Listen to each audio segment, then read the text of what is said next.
Hi, all, and welcome to episode 68 of Small Business Stories.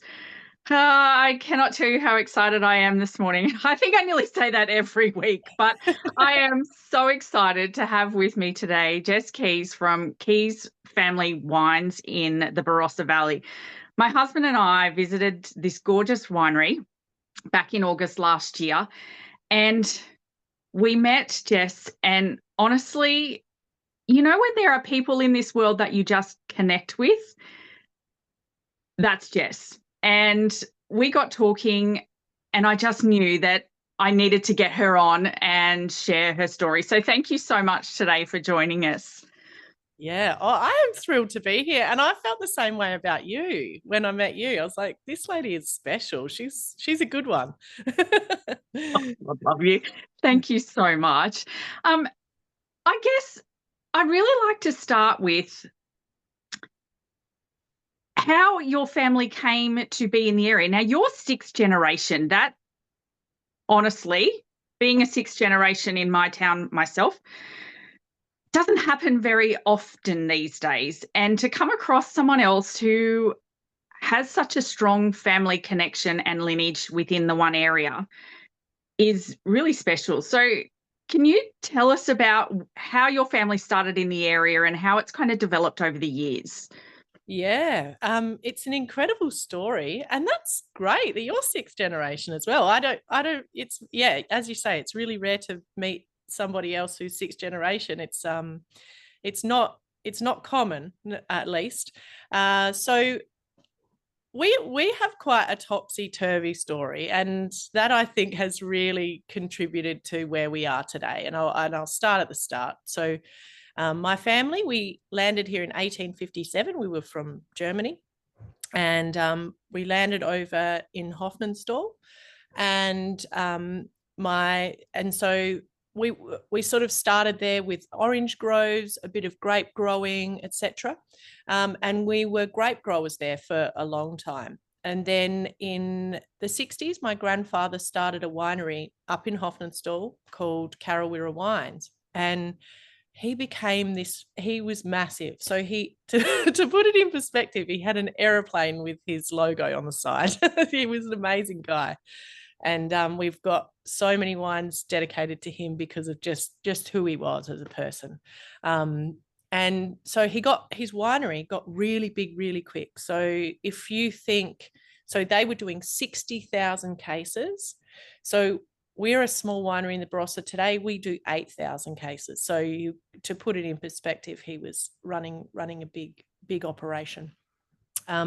Unfortunately, he took out a loan of Swiss francs, and the exchange rate changed on the Swiss francs, and he was unable to service that loan, and he lost his winery. And essentially that contributed to his ultimate, he was ill, he had cancer, he was very sick, and that was just gut-wrenching for the whole family and the whole town because he was such a big personality. So he passed away 1996, but before he did, he started this little business here, and he called it Kies Estate back then, and it became Kies Family Wines in 1996. So he passes away, and before he does, he says two rules.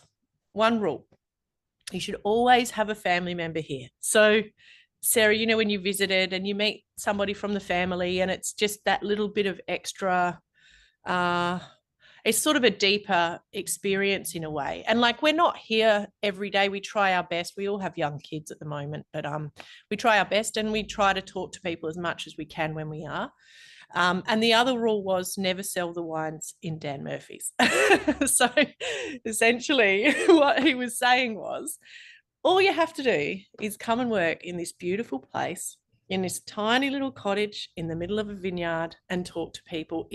He was essentially setting us up to have a lovely life, right? Once you go corporate like that, you need massive tank farms. You need to be able to mass produce wine. You need to upscale your operations, etc., etc. And he just didn't want that for us because he'd learned that lesson. And so today, my dad runs the vineyard. My mum runs our cellar door and cafe tourism centre, I'm marketing here and my brother's the winemaker, and we have a wonderful life. Sorry, I get a bit emotional, but we have a wonderful life and we really enjoy the time that we have together. A dear friend of mine's mum's just passed away, and I wouldn't trade this business for anything, not just for the business side of it, but for the fact that I get to spend so much time with my family. Look at me. Oh God. Sorry. No, I get it completely. I get it completely because, when we went into business with my family back in, what year was it? 2006. So many people said to us that we were mad. Oh, Like, right. oh my God, how could you work with your family? And, you guys are crazy. This is going to end in tears, and I just knew that it was going to be good. Yeah, right. Yeah. And as you said, to have so much time, with your parents within the business. And, my brother is my business partner now. Mum and dad, they are obviously still with us and still around. Dad is semi-retired, mum is retired, but, it's just, there is something special about working with your family. And if you are a family, obviously, like yours and mine are, and actually can, Get along, work yeah. together and get along. I mean, it's not always roses. Yeah. There are, some tough conversations that have to be had. And, but at the end of the day, it's about family. Yeah. Yeah, 100%. And, I see my nephew, he comes in every morning before childcare, and he's only 2.5, right? And he comes in every morning and he's on the tractors and that's what it's about, like it's about giving them an opportunity to have something special.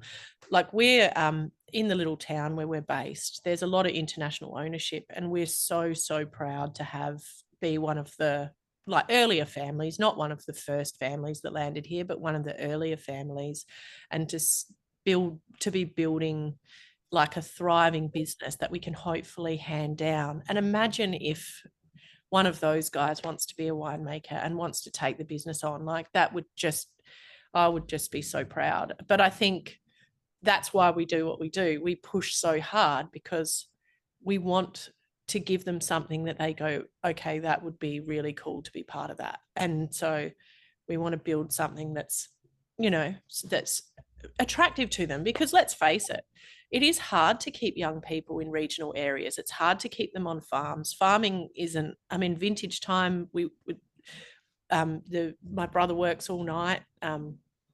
He's, out like picking and whatever in the middle of the night, and it's cold in the winter when it's pruning, and it's, it's all of that. And so it's really, really important to us to build something that's got like the upsides as well, if you know what I mean. Yes, I do. Now, speaking of, cold when it's pruning and all that kind of stuff, you guys made the news in your area recently for some really early frosts. Yeah. How has that impacted this year's vintage? Yeah. So it started in early September. So what happened was, I don't know if it was the same where you are, but we had this really beautiful warm spring. And it was early, right? So what that does is it brings the vines out of dormancy, and we get our first buds, which we call bud burst. And it's a time of celebration usually for the region. It's like, okay, well, we'll see how the vines have gone through winter. We'll see what we're looking to get for, looking forward into the next vintage. Well, we got a really bad frost on a Saturday in early September. I would say it was about the 9th. And Dad went out and had a look, and it wasn't too bad. We had some frost in our lower lying areas, but it wasn't too bad. So he was like, okay, we'll be okay. The next Monday morning, we have got 55-year-old Riesling vines that are at the top of a hill. And frost, it travels through waterways and it travels along low-lying areas, as you know. And so those Riesling vines in their 55 years have never been frosted. And my dad has done 55 vintages and he's never seen anything like it. And they were iced over, like completely frozen. It was not salvageable. So we were just talking a little bit before about the new wine for my brother. The winemaker's just had a little girl last week, little baby Tilly Luna. And we're actually, I assume this won't go out today, so I'll just tell the story. We're actually on those Riesling vines that were frosted. We had some very small secondary shoots come through and a very small amount of berries. It was not a great crop. So my brother picked them and he made a late harvest Riesling, a sweet Riesling, and it's called Tilly Luna. And the label has a glow in the dark moon on the front. So I'll show you when it comes in. I think it's coming today, so that's exciting. So anyway, my dad, I sometimes call him like a vineyard wizard. He has like this, because he has the 5 generations, like from the grape growing knowledge behind him. He can predict things that I don't know how he does it. So he got a consultant in, and they said, okay, well, you're gonna need to use this new product. It's a new product on the market, and it's like a real nourishment product for the vines to help them to bring through the secondary shoots so that we could have a vintage. So I'm going to give you some figures so you can understand how devastating this frost was. So for our Frontignac, we usually get 12 tons and we produce 2 wines. We produce the Hyson Gold and the Sparkling Tina. They're our fruity whites. We ended up getting 3.5 tons. So we made the Sparkling Tina, a very small amount of it. Most of that will go to the club members and we'll have very little left for sale in our cellar door. Our Riesling, we made 1.5 pallets of half bottles of sweet Riesling. So you can sort of get a grasp of how bad it was. And look, I'm laughing because there's nothing else you can do. It was devastating. I think we ended up overall, with all things considered, with about 40% of our usual crop.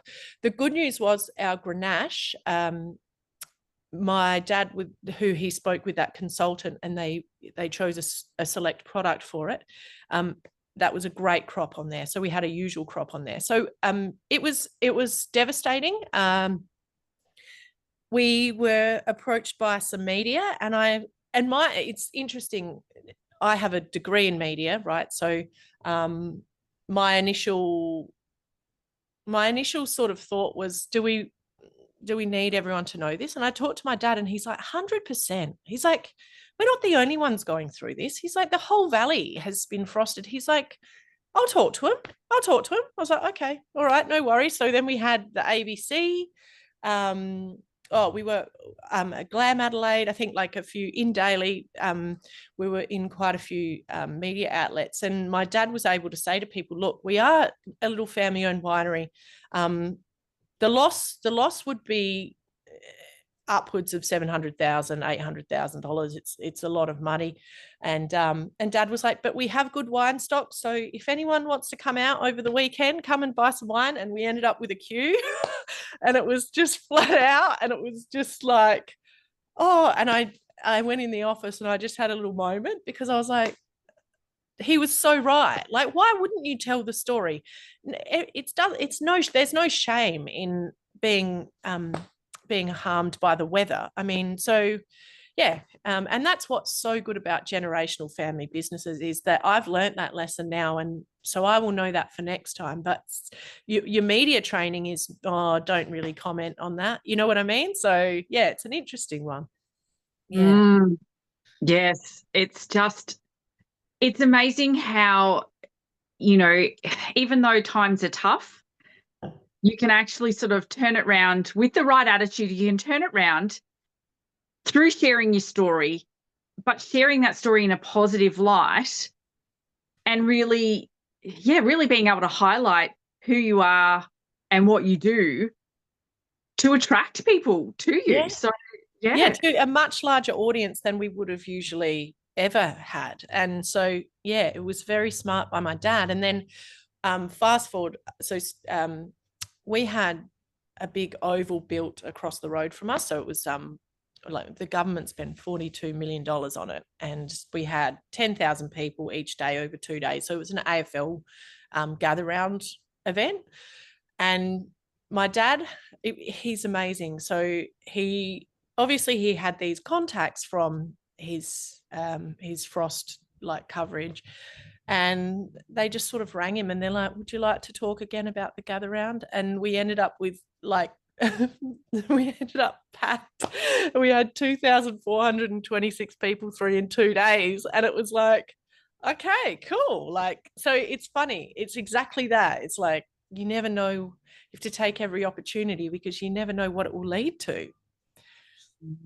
And that gather round event was just, I remember watching, your stories and all of the lead up on your socials, coming to that. I was just like, oh my God, this is going to be the most amazing event. And to watch it all unfold and be as huge as it turned out to be and so successful is a testament to you, to your family, to what you create, to your team. Like, it's just, amazing. Yeah, the team massively. Like, it's so funny how the world works. So we're a pretty busy place. We do about 180 people on average per day through the tourism centre. And so we have roughly 30 staff. And so this big oval gets built, and we had to try to work out what we were going to do. Like, how do we just trade, but then people will just use our place for car parking, and then our guests won't be able to get through. And so we really had to strategize about how to make that work for both us and for people going over. And I looked around and I thought, 4 years ago, 3 years ago even, we wouldn't have been able to do this. Like, we have the team. They are brilliant. They know how to do this. They know how to be busy. They know how to deal with a queue. They won't panic under pressure. They know how to do this. And our team is the one thing, honestly, like, at the end of the day, I am so grateful for them, because it's not just the work that they do. My dad talks about the Disney experience and how we try to give everybody like an experience like Disneyland. So when you go to Disneyland, the people there, they cannot do enough for you. And that's what we try to instill in our team, is that, if somebody needs something, help them with it. Help everybody to have the best experience that you possibly can. And that's a real challenge with the amount of customers we have through and the size of our venue. It's a real challenge. But they do it, and they do it every day, and they're tireless, and they're kind, and they're friendly. And it's not just, hey, how can I help you? Like, they cut through and have a conversation with people and find out where they're traveling from, and like make them feel at home. Like, it's truly something special to watch. Honestly, I have to attribute that to my parents. They're excellent leaders, excellent business leaders. So yeah, both of them. Well, honestly, Disneyland experience is what I got when we visited. Oh, that's great. Had the best day. Our visit was the highlight of our Barossa trip. Oh, that's great.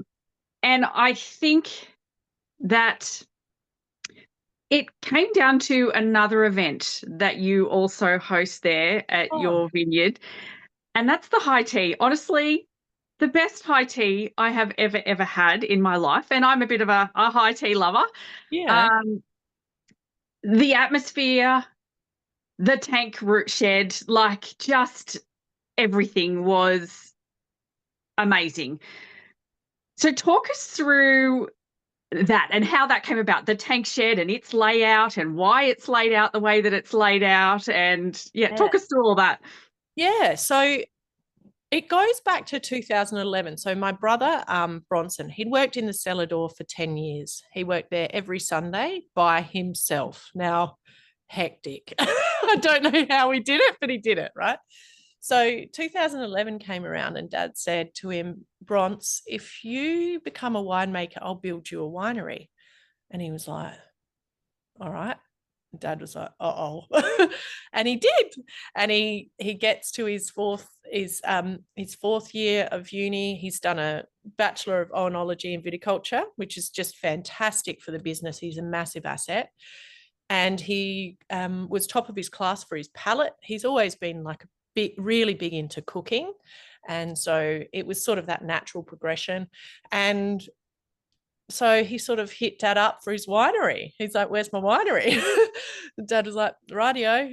So they started planning it in 2018, and it took Bronson, so he was working with his mentor at Adelaide Uni. It took him 5 years to design and then plan the layout of the winery. The most important part, I'm not sure, in wineries, like obviously we have tanks and we need to access the top of the tanks. So we call the stairs and the railing at the top catwalks. And that is the most expensive part of any winery build. So what you'll usually see is one catwalk down the middle with 2 tanks on either side. That's the most cost-effective way of doing it.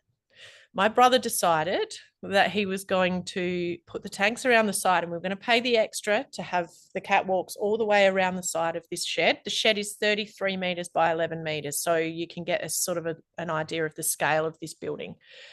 And so he did it, and that's how he designed it. And he designed it like that for a couple of reasons. One was safety. So the floor has a very slight undulation down into one long grate in the middle.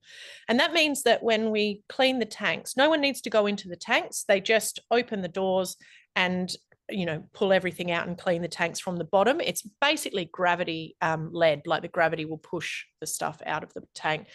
The problem was, for safety, people were entering the tanks in the 70s and 80s and they were passing away. It's really sad. There's an inert gas that we use in winemaking to stop oxidization.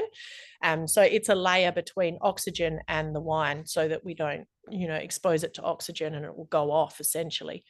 There was that reason. So no one has to go in the tank because you literally lift the lids up and anything that's in there will be gravity led out. So it's great, brilliant. But the other reason is that he wanted to use it for marketing. So the floor of the winery, you can see about 150 in there. And as you say, it's so unique. There aren't many, you get a lot of barrel hall sort of things like where I am now, but the winery experience, a winery like that is really, really unique. So we set it up once a month. We do a high tea. And we have like festoon lights, we have live music, really low lighting, really nice atmosphere. We showcase a heap of German food for the Barossa and we pair it with our 3 sparkling wines. We also have our own tea shop here, so we use the loose leaf tea from our own tea shop. And it's become the top selling experience on Red Balloon a couple of times, usually in the lead up to Mother's Day and Christmas. They'll sell a heap of vouchers. And it's got, I think it's like 4.9 off of 40 reviews now. So yeah, it's a really exciting thing. So I'm so glad you had a good time. It was one of my babies. It was like, right, how do I Barossify the high tea and how do I make it fun, right? Because we as a family, we're not posh. Like, we are agricultural people.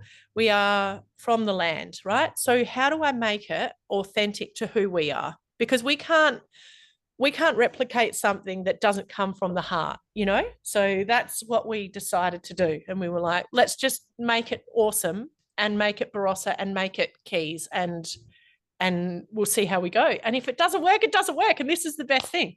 You try things and sometimes they work great, which is like the high tea, and sometimes they don't, and that's okay. But I'm really proud of that one. So I'm so, so glad you had a great time. And I think that's the great thing about small business, is that you don't have to pass through layers of management in order to make a decision to do something. Yeah. When you get an idea, you just go, this is what I'm thinking. Right, let's do it. Let's put it into action. Yeah. And you can get it done. Like, you can get you can be real quick. I used to work in a major, I learned I went and worked in a major tourist attraction, and there were 8 managers. So each department had a manager, and then there was the general manager. And if I wanted to tweet, I had to get it signed off by each department. And I just was like, coming from here, where you're like, oh, I've got this crazy idea. Like, and we have crazy ideas. Like, we do crazy stuff. Between Bronson and I, we're both like a little bit wild with the way we think. And it's like, great. And sometimes it's like the ultimate failure, but you just learn from it, right? And we go, okay, what do we learn? We don't do that next time. We just change it a little bit like this. Or we don't do it at all. And that's okay. Like, what did we lose? Like, so yeah, it's brilliant. It's, but as you say, there are the other challenges of like, there's not the pace in which the business is growing is not super easy to manage at times.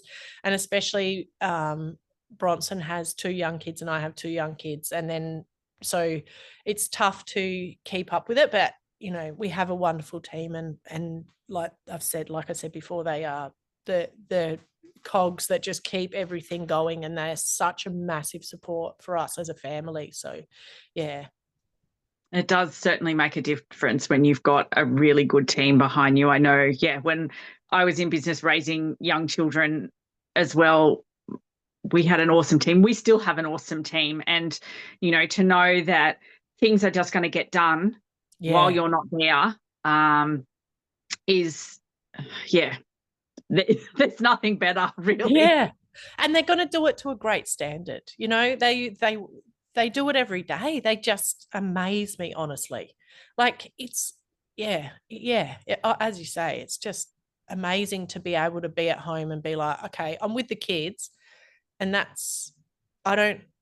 your phone goes, but I don't have to sit and go, oh, like, do I need to run in and make sure that person's doing, the best that they can for the guests? No, I don't. They know what they're doing, and they're excellent at it. So yeah.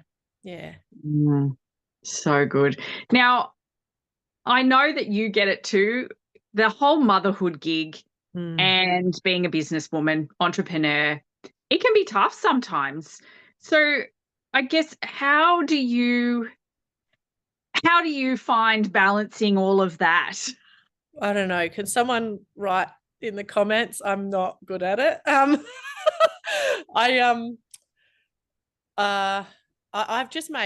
made a few really tough decisions lately. So I volunteered to be part of the local Christmas party. So the Lyndoch Township, usually they do the Christmas party at the Oval, but obviously the Oval was being developed, so that was out of play for the last Christmas. So we were like, well, let's bring the street party back to Lyndoch Main Street, and obviously liquor licensing and insurance, like just the whole kit and caboodle of that. And we ended up thinking, oh, we might get 600-700 people, and we ended up with like 2,600 people there, and it was just I was just so sunburnt. I hadn't been at home for like, there's so many night meetings, and I'd been part of the local school council, and I just can't now. And then Gather Round came about, and so there was so many hours around planning that event and liaising with all the different key stakeholders for that.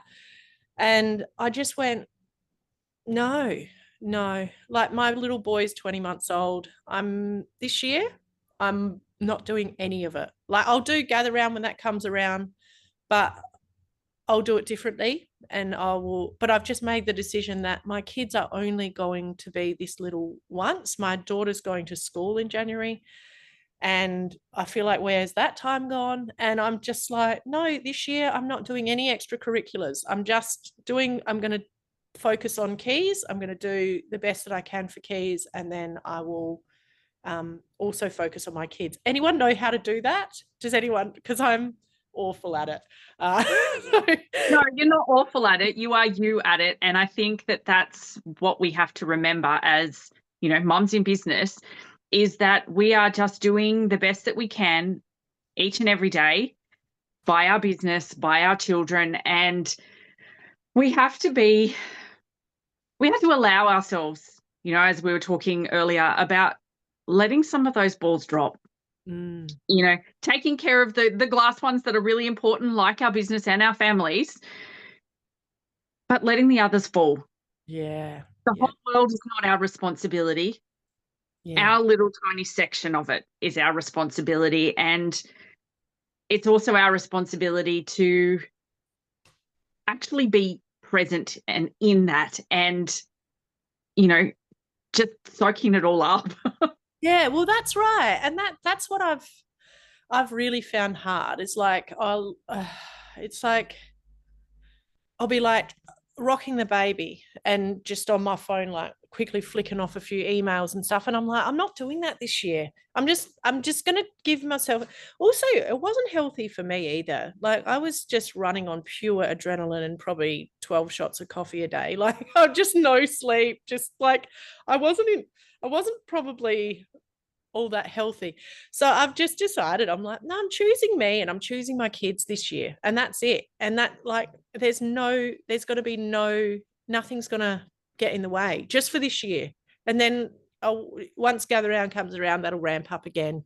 But that's April next year. So I've got a little while. But yeah, but I'm also open to suggestion if just the sheer amount of washing for 2 kids. I don't know how to do that. I don't know how to just all of it. Yeah, celebrating you for actually making that choice, for choosing you, because oftentimes as mums, we don't choose ourselves. We put everyone else before us, and we really don't function very well when that happens. Yeah. I mean, I don't know, like people must have been like, that lady is crazy, because I was like 12 shots of coffee a day. I'd be on the gator, like driving around, picking up tables and chairs and like moving everything. People would have been like, wow, like she's full on. So I'm just trying to chill out a bit, like trying to like have a minute for a little while. And that's good. That's what everyone's nervous system needs. And I think sometimes also, you know, living in rural areas, we kind of have that, the ability to just be and just let our nervous system relax and know that we are safe and that we're not on high alert, and we're not, you know, like trying to run from the next, you know, big vicious thing that's going to happen. Like, so to give that to yourself is, really important. You've hit the nail on the head. That's what I was in. I was just in fight or flight for 12 months. And I was like, I can't. Like this is, and I knew. And I was like, this isn't good. And like, I'm not there. You know, when you're there with your kids, but you're not there, you know, it's like, just pop on Thomas the Tank Engine and I'll just get an hour's work done, you know, like that. And it's like, oh, okay. And like I do that now, but like I'm not like freaking out, you know, like you know when you're mentally more calm, you know. So yeah. And I mean, I'm sure it'll all come about again when Gather Round happens or the next big thing happens. But at the moment, I'm just like having a minute. Yeah. Take that minute. Yeah. I want to touch on your gorgeous little cafe as well. I think that has been an amazing addition to your vineyard and a draw card. Oh, it's amazing. It was obviously public holiday Monday, and I came at 3 to pick something up on the Monday, and it was parents kicking the footy, kids playing cricket. Like this is like, it makes me cry, because that is exactly what we designed it to be. So no, we don't do degustation. No, we don't just do platters. We do kids menus. We do like lunch, like proper lunch, salt and pepper squid, beef, Barossa beef burger, but really accessible food for such a wide variety of people, because there's a lot of fine dining in the Barossa and there's also a lot of platters, but we are providing quite a niche food experience for the Barossa. So the food is brilliant, and it's like a lot of it's like made here. Like it's just, our chef is just truly unbelievable. Some days she does 256 people for lunch. Like she is truly amazing. But it's the welcoming nature. So I'm a mum with 2 young kids. Obviously, we've covered that off. But I know what it feels like when you go in and you're like, oh, please don't touch a window, or, like all of that. And our team are just the opposite of that. We have got colouring in, we have got a kids corner, we have got toys, we've got a tree for them to climb. At the moment, there's a tractor out there that they can climb on. There's hay bales. There's like, it's just a kids' fun zone. And for families, a winery is a tough place sometimes. It can be pretty stressful. You don't want your kids mucking around, but we're like, let them go. Like, let them go. It's like the most wholesome country experience. And I'm so proud of it. So proud of it. And without that, the 2 businesses, so that's called the Monkey Nut Cafe and Kies Family Wines. And when one is doing great, the other one is doing great. We leased out the cafe at one point in about 2010 for a couple of years, and they didn't share the same vision. So it's so cohesive. So we have Kies Family Wines, where we free wine tasting. People can come 9 to 4. They can come anytime. They don't need to book. It's like the opposite of heaps of different wine tasting experiences around the place. And then you've got this family-friendly cafe, and it's all so relaxed and so chilled, and there's no rules, and you can bring your dog, and you can, and it's like people are like, oh, so I'm not in trouble. Like, there's no rules. It's like, just have a great time. And people do, and they use it as like a second home. And that makes me really proud. It's really important. The 2 businesses just work so perfectly together. So it's this really cohesive experience from winery to cafe, a cafe to winery. So, yeah. And what you're creating there is accessibility for families, and I'm sure you probably feel it as a mum yourself. When we head into that parent stage, there are so many things that we enjoy doing pre-kids, that when the kids come along, you go, oh, yeah, well, I can't do that, I can't do this, I can't do that, whereas wine tasting was one of those things I loved doing before I had kids. And then, when the kids came along, I was like, yeah, no, I'm not taking my kids to a winery. That's just insane. Yeah. That would be crazy. Whereas you're allowing families to do that. Yeah, and we welcome it. So we partner with Kids in Adelaide. We partner with like Kids SA. So we partner with them and say, like, please just come. Like, we've got a mums group that comes like twice a week. They walk down from Lindop with their prams, and they all just, it's like brilliant. Like, that makes me so happy, because like my mum, I've got to tell you this story. She when she started the Cellar Door, she was a hairdresser beforehand, right? So she's married wine tasting with hairdressing. So when you go to the hairdresser, you have your hair done, and you make conversation with the person for a couple of hours, basically. And that's a real skill. So she started doing that, and she's trained our team to do that. And so there's never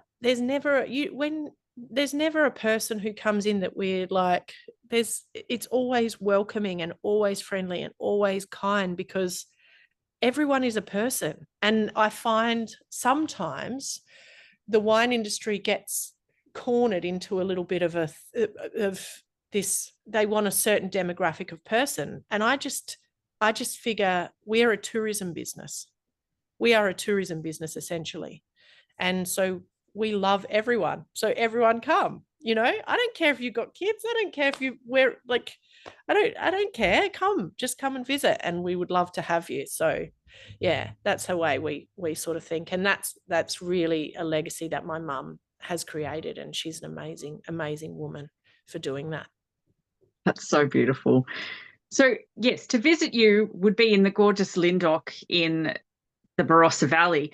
But for those of us that can't always make it there, can we still access your wines? Yeah. And so this is the other thing. So we when Grandpa said never sell the wines in Dan Murphy's, we decided that we would make it easier for people to get the wines. So we would subsidize shipping. So to Sydney, say, it might cost $36 to send a dozen wine.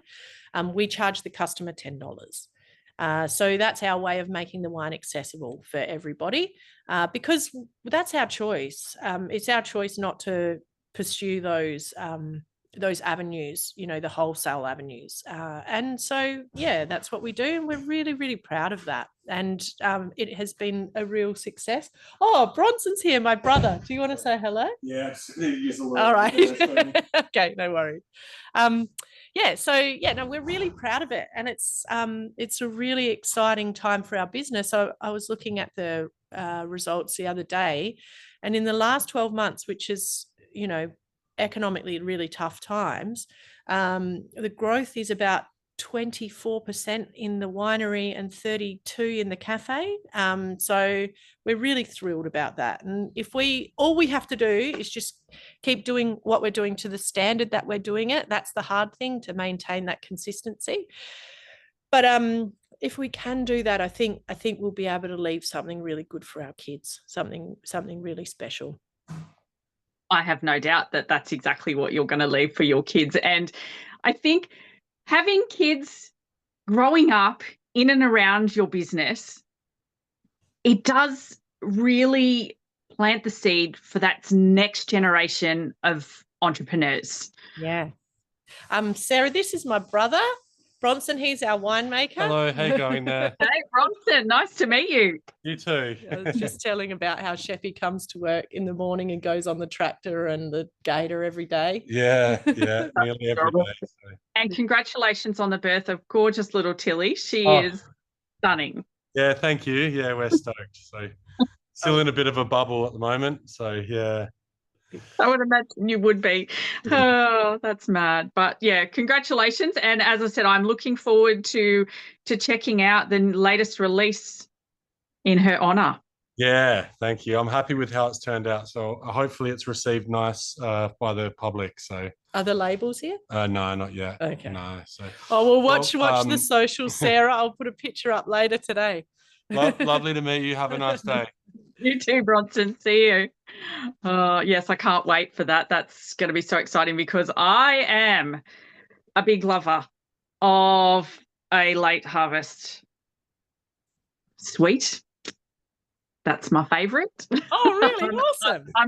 I'm a sweet girl. Oh, cool. Okay. Yeah, cool. It's really great because obviously I said before about the Frontenac. We don't have a lot of fruity wines now because we lost all that fruit to the frost. So yeah, so it's a good little addition, and hopefully it'll see us through till next vintage, and hopefully we don't get any more frosts this spring, which we're trying to prune really late to stave off bud burst. So bud burst happens later, and just to try to limit the risk of frost. But we'll see how we go. It's the joys of agriculture, really, isn't it? Yeah, I mean, yeah, it's fun. Well, honestly, it's been an absolute joy. And behind every small business is a mighty story. And I am so thankful to you for sharing yours with us today, Jess. It's been a pleasure. Oh, it has been great. And it's really, really good to chat with you too. And, you're just an amazing lady too, with 6 generations of, that's impressive, isn't it? That's great. Super impressive, and I love it. So thank you so much for having me. Talk soon. Okay, bye.